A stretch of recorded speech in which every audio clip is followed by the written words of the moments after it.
السلام عليكم ورحمة الله وبركاته. أهلا بيكم سنة تالتة إعدادي. النهاردة بإذن الله هنحل مع بعض تسريب امتحانات اللغة العربية للترم الأول. أيوه زي ما سمعتني كده بالظبط، تسريب الامتحان ده منتشر بكثرة على مواقع التواصل الاجتماعي، وفي قنوات كتيرة جدا على اليوتيوب برضه ناشرة الامتحان ده وبتقولك إن هو فعلا متسرب. الله أعلم بقى هم جايبينه منين، ولا أنه موقع اللي سربه، ولا مين اللي عرف يسربه اصلا من وزاره التربيه والتعليم. المهم ان الامتحان ده هنحله دلوقتي اهو مع بعض، وتقريبا كده وعلى ما اعتقد ان الامتحان ده والاسئله اللي فيه مهمه.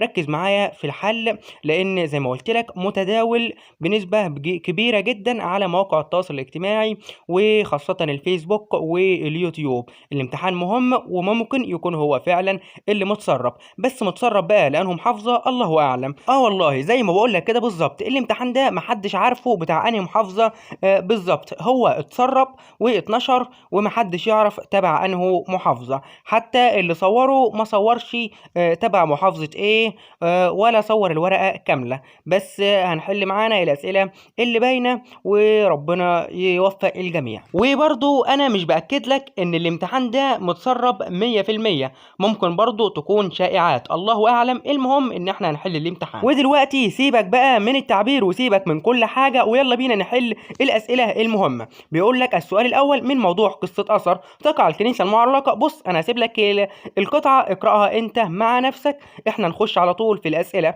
الف، في ضوء فهمك معاني الكلمات في سياقها تخير الاجابه الصحيحه مما بين القوسين لما ياتي. ماشي. السؤال الاول بيقول لك معنى تقع، وجايب لك اختيارات: هل تأتي ولا توجد ولا ترحل؟ الإجابة الصحيحة معنى تقع توجد اللي في النص. السؤال بقى رقم اتنين بيقول لك مضاد مقربة. مضاد مقربة هنقول له على طول بعد. السؤال رقم ثلاثة بيقول لك مفرد أنقاض. مفرد أنقاض هنقول له على طول نقد، يعني هنختار الأخيرة. السؤال بقى رقم أربعة بيقول لك جمع حي، وجايب لك اختيارات: هل جمع حي حيات ولا أحياء ولا حيوات؟ هنختار على طول أحياء اللي في النص. بعد كده بيقول لك به، وعايزك تركز معايا، علامة يدل وجود الكنيسة المعلقة بالقرب من جامع عمرو بن العاص. هروح قايل له على طول الإجابة: يدل على الوحدة الوطنية والتسامح والترابط بين عنصري الأمة من مسلمين ومسيحيين. ويلا بينا مع بعض ننتقل على باقي الأسئلة في الصفحة اللي بعد كده. يلا بينا. وهنا بيقول لك جيم، ضع علامة صح أمام الإجابة الصحيحة وعلامة خطأ أمام الإجابة الخاطئة لما يلي. ماشي. السؤال الأول بيقول لك كانت سوداء بنت الفقيه تطمح في توليد نجم الدين ملك مصر بعد وفاة أبيه. هنروح قايلين له على طول إجابة خاطئة. السؤال اللي بعده أو السؤال رقم اتنين بيقول لك وافق نجم الدين على الاستعانة بداوود لدخول مصر. هنقول له إجابة صحيحة. بعد كده السؤال د بيقول لك علل رغبة نجم الدين في الانتقام من الفرنج. بيقول لك هو ليه نجم الدين كان عايز ينتقم من الفرنج؟ هروح قايل له على طول الإجابة: لأنهم أخذوه أسيرا أيام والده في موقع دمياط ليخلص البلاد من شرورهم. بعد كده بقى بيقول لك إيه؟ بيقول لك السؤال الثالث القراءة المتحررة من المحتوى. ماشي. بيقول لك الشباب هم روح الأمة وآمالها، هم يوما بص أنا هسيب لك القطعة اقرأ أنت كلها مع نفسك علشان وقت الفيديو. يلا بينا نكمل الأسئلة المهمة. بيقول لك أكمل مكان النقط بالإجابة المناسبة، وعايزك تركز معايا. السؤال الأول معنى صقمك، هنقول له على طول الإجابة هي مرضك. ماشي. السؤال رقم اتنين بيقول لك مضاد أمل، هنقول له مضاد أمل أو اليأس. ماشي. بعد كده بقى باقي الأسئلة في الصفحة اللي بعد كده. يلا بينا نقلب مع بعض. وهنا دال بيقول لك ضع علامة صح أمام الإجابة الصحيحة وعلامة خطأ أمام الإجابة الخطأ لما يلي. ماشي.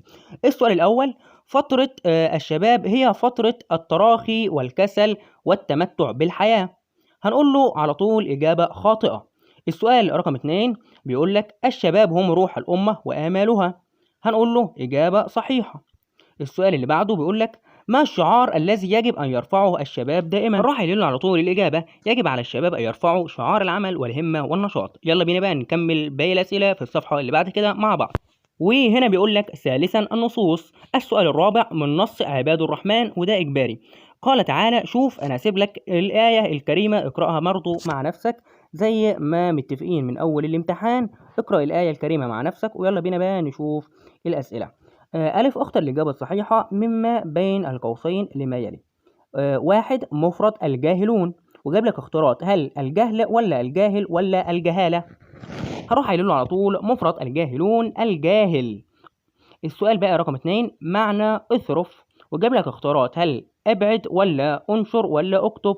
هنروح قايلين له على طول الإجابة معنى اصرف ابعد. بعد كده بقى السؤال رقم 3 بيقول لك المراد بهونة. المراد بهونة وجاب لك اختيارات هل تكبرا ولا تسرعا ولا تواضعا. الإجابة الصحيحة هتكون تواضعا اللي هي الأخيرة. بعد كده السؤال رقم 4 بيقول لك مضاد غرامة. مضاد غرامة هنروح قايل له على طول الإجابة الصحيحة هي مفارقا الأولى. يلا بينا بقى نشوف السؤال ب، وعايزك تركز معايا في السؤال ده. بيقول لك ما صفات عباد الرحمن التي جاءت في الآيات الكريمة. هنروح قايل له على طول الإجابة الصفات التي ذكرت عن عباد الرحمن في الآيات الكريمة هي التواضع والصبر وقيام الليل والخوف من الله وعذاب جهنم. السؤال بقى جيم بيقول لك وضح الجمال فيه يمشون على الأرض هونا. هروح قايل له على طول الإجابة يمشون على الأرض هونا تعبير جميل يدل على تواضع عباد الرحمن. وكلمة يمشون فعل مضارع يفيد التجديد والاستمرار. يلا بينا بقى نكمل باقي الأسئلة في الصفحة اللي بعد كده. وهنا بيقول لك أجب عن أحد السؤالين الآتيين. السؤال الخامس من نص آيات العلم والعلم مال المعدومين إذ هم خرجوا إلى الدنيا بغير حطام وأخو الجهالة بالحياة كأنه ساع إلى حرب بغير حطام والجهل يخفض أمة ويذلها والعلم يرفعها أجل مقام. ألف أكمل المناسب مكان النقط. ماشي. السؤال رقم 1 بيقول لك معنى مقام. معنى مقام هنقول له معنى مقام مكانة، يبقى عن نقط نكتب له مكانة. السؤال 2 مفرد المعدومين. المعدومين مفردها المعدم. السؤال بقى رقم 3 بيقول لك مضاد أجل.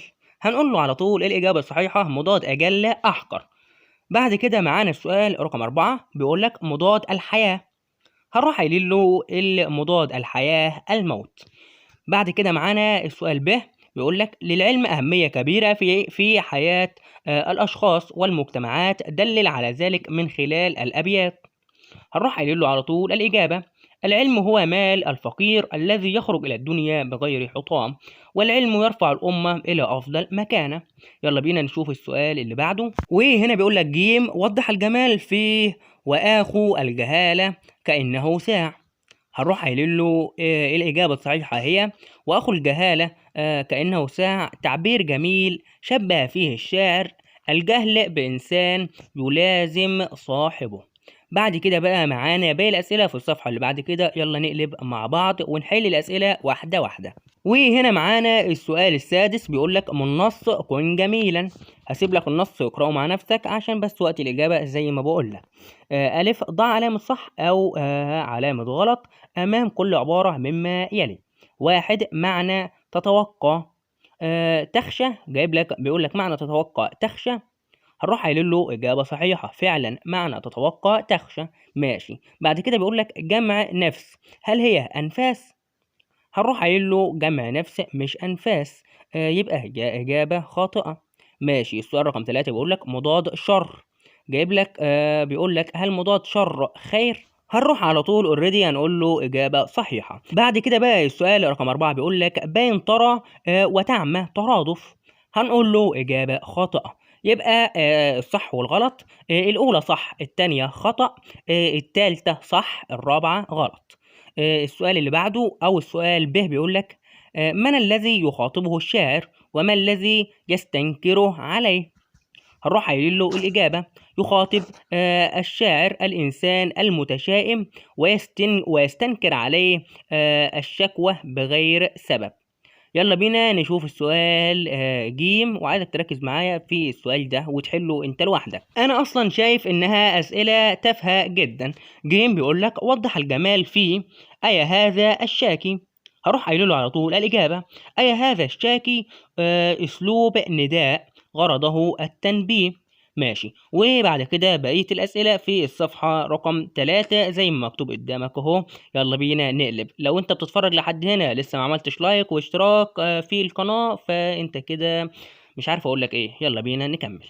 وأخيرا وليس آخرا جالنا معانا هنا النحو. بيقول لك رابعا النحو. السؤال السابع: اقرأ الفقرة التالية بعناية ثم أجب عن الأسئلة التي بعدها. شوف بقى، انا هسيب لك الفقرة اقرأها مع نفسك، وعايزك بقى بعد ما تقرأ الفقرة طبعا تجمع لي جميع الكلمات اللي تحتيها خط علشان هنبدأ في الإعراب. ماشي، عندك كده أول كلمة تحتيها خط هي كلمة تحيا، وبعد كلمة تحيا الأمة، وبعد كلمة الأمة الشباب، وبعد كلمة الشباب الغالي. يبقى عندنا الأربع كلمات دول تحتيهم خط. عايزك بقى كده تحطهم لي تحت بعض كده عندك في الكراسة بتاعتك. حطهم لي تحت بعض ويلا بينا نبدأ نعربهم. ومن الأفضل إنك تبدأ في الإعراب قبلية. يلا بينا نبدأ الإعراب مع بعض. عندنا أول كلمة في النحو أو أول كلمة تحتيها خط عايزين نعربها هي كلمة تحيا.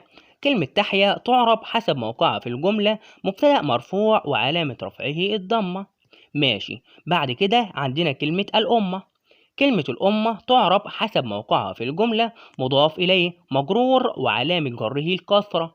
كده يبقى احنا عربنا الكلمتين الأولانيين. بعد كده الكلمة التالتة بيقول لك كلمة الشباب. ما هي كلمة الشباب دي تحتها خط هناك اهي.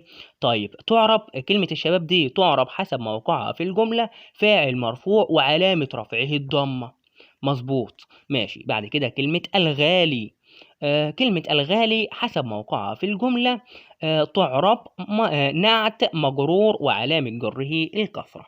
بعد كده بقى عايزك تركز معايا. بيقول لك استخرج من الفقرة السابقة ما يلي. بيقول لك بدلا وبين نوعه. هات لي، بيقول لك استخرج لي من الفقرة بدلا وبين نوعه. هنقول له مثلا كلمة مصر. لو قرأت في الفقرة هتلاقي كلمة مصر. هنقول له دي كده كلمة مصر بدل، ونوعه هنقول له نوعها مطابق أو نوعه مطابق. ماشي، بعد كده بيقول لك هات لي استخرج من الفقرة مخصوص بالمدح واعربه. مين اللي حل الأول بالظبط؟ طيب ماشي، الناس اللي لسه ما حلتش بيقول لك مخصوص بالمدح واعربه. هنقول له مثلا كلمة أيوه. أيوه بالظبط، أبناء.